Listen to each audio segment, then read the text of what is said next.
Imagine walking into a pharmacy today. In just a few minutes, you can buy condoms, birth control pills, or dozens of other contraceptives. Now, imagine living 4,000 years ago in ancient Egypt.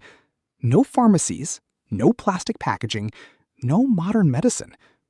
So, what happened if people wanted to avoid pregnancy? Did they simply have no options at all? Surprisingly, the answer is far more fascinating than most people expect. Ancient Egyptian medical texts describe several methods to prevent pregnancy. Some historians even believe Egyptians may have used thin linen sheaths that resembled primitive condoms, possibly for contraception, ritual purposes, or limited protection against infections. Meanwhile, medical papyri also mention contraceptive mixtures made from ingredients like honey, acacia gum, and other natural substances that were placed inside the vagina to reduce the chance of pregnancy.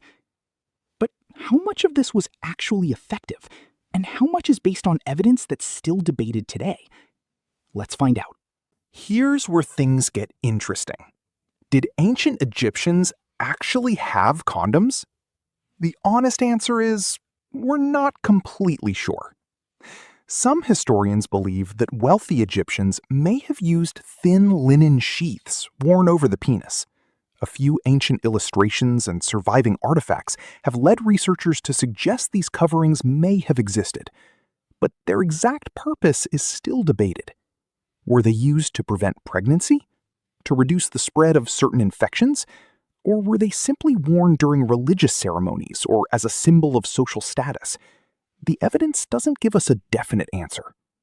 Compare that to today, where modern condoms are carefully tested, mass-produced, and designed for both contraception and protection against sexually transmitted infections.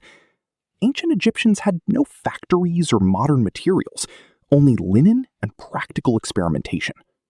So even if these linen sheaths weren't exactly like today's condoms, they show that people were already thinking about sexual health and protection thousands of years before modern medicine.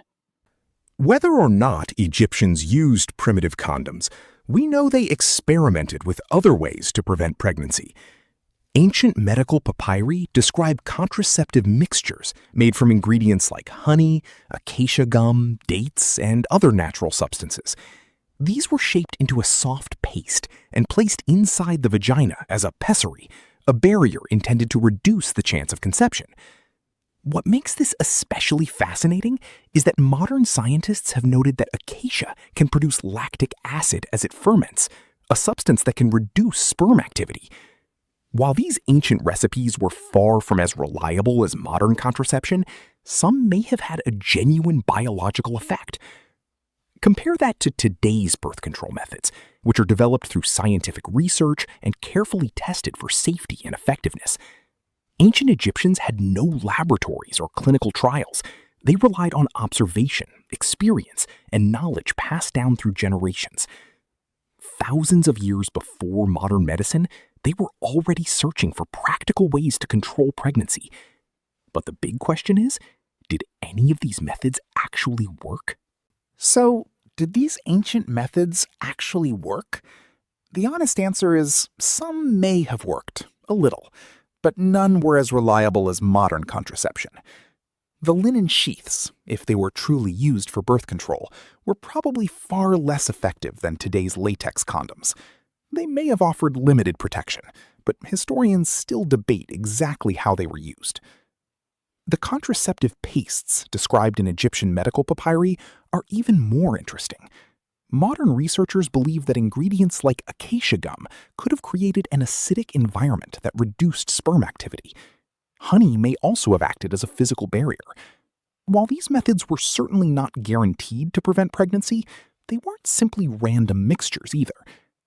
Compare that to today, where modern condoms and birth control are tested through years of scientific research and offer much higher reliability when used correctly.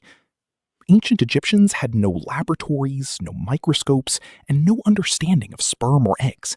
They relied entirely on observation and experience. Even so, their willingness to experiment shows something remarkable. Thousands of years before modern medicine, they were already searching for practical solutions to one of humanity's oldest challenges. So, who actually used these methods? The evidence suggests that knowledge of contraception wasn't limited to royalty alone. Ancient Egyptian medical papyri were written for physicians, meaning these remedies were part of organized medical practice and could have been available to many people who had access to healers.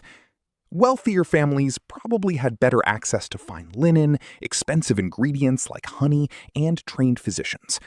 Ordinary Egyptians, however, may have relied on simpler local materials or traditional knowledge passed down through their families. Compare that to today, where birth control is widely available through pharmacies and healthcare providers in many parts of the world. In ancient Egypt, access often depended on your wealth, your community, and whether an experienced healer was nearby. Even with those differences, one thing becomes clear. People in ancient Egypt weren't simply leaving pregnancy to chance. They were actively searching for ways to plan their families, using the knowledge and resources available to them. But perhaps the most surprising part of this story isn't the methods themselves. It's what they reveal about how advanced Egyptian medicine really was. Now, compare all of this to today. Modern condoms are carefully manufactured, medically tested, and highly effective when used correctly. Birth control pills, implants, and other contraceptives are backed by decades of scientific research and strict safety testing. Ancient Egyptians had none of these advantages. They had no laboratories, no microscopes, and no understanding of human reproduction at the biological level. Instead, they relied on careful observation, practical experience, and medical knowledge passed down through generations. Some of their methods were probably ineffective, while others may have offered limited protection. But what's truly remarkable is that they recognized the need for family planning thousands of years before modern medicine. Compare that to today, where preventing pregnancy can be as simple as visiting a pharmacy. Ancient Egyptians had fewer options, but they shared the same goal, finding safe and practical ways to control when a family would grow. And that leaves us with one final question. What does all this tell us about ancient Egyptian civilization? So, back to where we started. Today, preventing pregnancy can be as simple as buying a product from a pharmacy. In ancient Egypt, there were no pharmacies, no modern condoms, and no scientific laboratories. Instead, people relied on linen, natural ingredients, and medical knowledge carefully recorded on papyrus. Different tools, different technology, but the same human question. How do you plan a family? Some ancient methods probably worked only a little, while others may have been surprisingly effective for their time. Even where historians still debate the evidence, one thing is clear. Ancient Egyptians were already thinking seriously about contraception and reproductive health more than 4,000 years ago. They weren't just building pyramids, they were studying medicine, recording treatments, and searching for practical solutions to everyday problems. And if this journey into ancient Egyptian medicine surprised you, there's a simple way to join us on the next adventure. Hit subscribe, because history is often far more fascinating than the myths.